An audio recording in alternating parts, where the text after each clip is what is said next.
Dewi Nur Cahyani, Dwi Hayu, Evini Jayati, Indah Purnamawati, Yusri Luhana. Iya, kalian lengkap ya, tidak ada yang tidak masuk.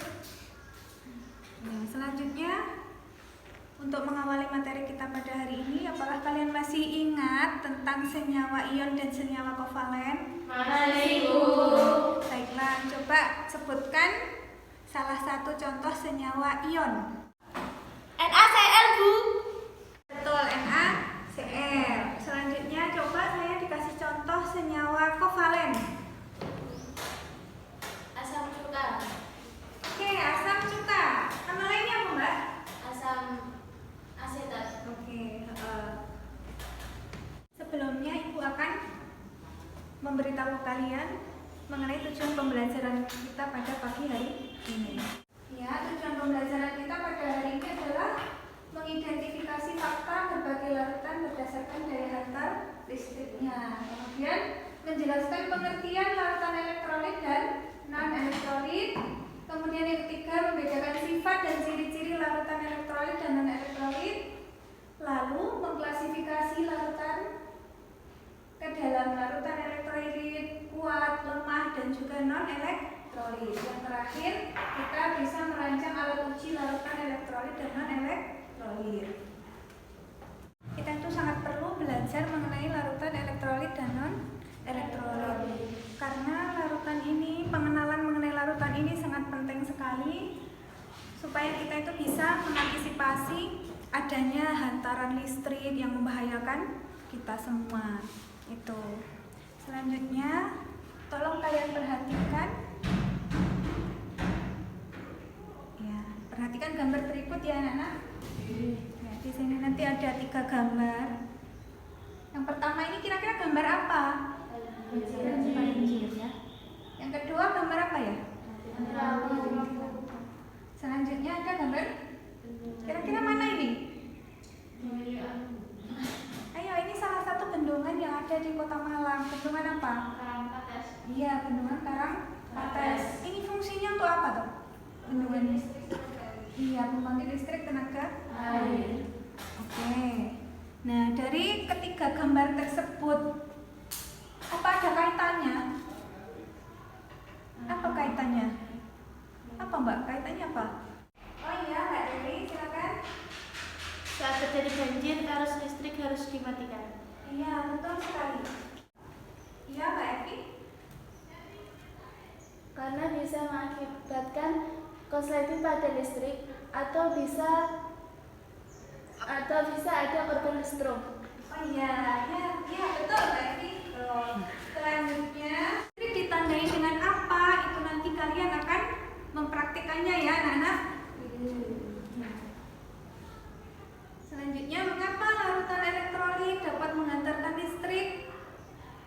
Nah, ini jawabannya ya. Menurut teori Svante August Arrhenius, bahwasanya larutan elektrolit dapat menghantarkan listrik karena mengandung ion-ion yang dapat bergerak bebas. Selanjutnya, nah ini zat apa sajakah yang dapat menjadi larutan elektrolit? Nah, ini yaitu semua zat yang memiliki ion-ion bergerak secara bebas, diantaranya senyawa ion dalam keadaan meleleh atau berada dalam larutan. Jadi senyawa ion ini berada dalam larutan. Contohnya seperti yang kalian sebutkan tadi, yaitu NaCl. Selanjutnya, senyawa selanjutnya yaitu senyawa kovalen polar dalam bentuk larutan juga. Nah, ini contohnya yaitu asam asetat. Oke. Selanjutnya, kalian akan melakukan praktikum untuk menentukan larutan elektrolit dan non-elektrolit pembagian kelompok. Kemudian akan saya bagikan juga lembar LKS kalian sebagai data untuk mencatat data pengamatan kalian dari hasil praktikum kalian. Oke, silahkan untuk bergeser menempati kelompok masing-masing.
gantian dari kelompok 1 dan kelompok 2. Silahkan kelompok 1 terlebih dahulu dipresentasikan ke depan.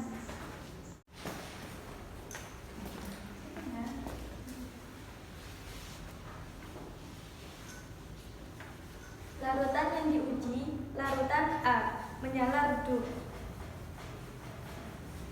Tidak ada gelembung, elektronik lemah. Yang B, menyala redup, elektronik lemah. Ya, bagus. Ya, silakan duduk. Kelompok 2. Ayo silakan.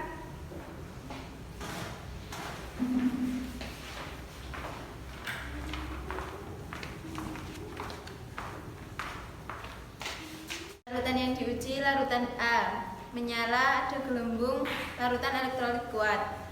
Kemudian larutan B, menyala redup, tidak ada gelembung, larutan elektrolit lemah. Ya, bagus. Silakan duduk kembali. Dari hasil data pengamatan kalian, dari hasil percobaan kalian, kita bisa mengambil kesimpulan. Kuat itu memiliki ciri-ciri apa? Lampunya menyala, menghasilkan gelembung. Iya, jadi lampunya menyala dan menghasilkan gelembung. Atau kalau tidak ada gelembungnya berarti dia lampunya menyala terang. Itu ciri-ciri dari elektrolit kuat. Selanjutnya, kalau elektrolit lemah, apa ciri-cirinya? Menyala redup, tidak menghasilkan gelembung. Iya, betul. Menyalanya redup atau hanya muncul gelembung saja.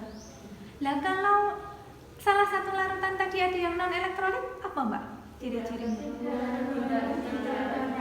Iya, tidak ada reaksi yang ditimbulkan. Jadi lampu tidak menyala baik redup atau terang dan tidak ada muncul gelembung.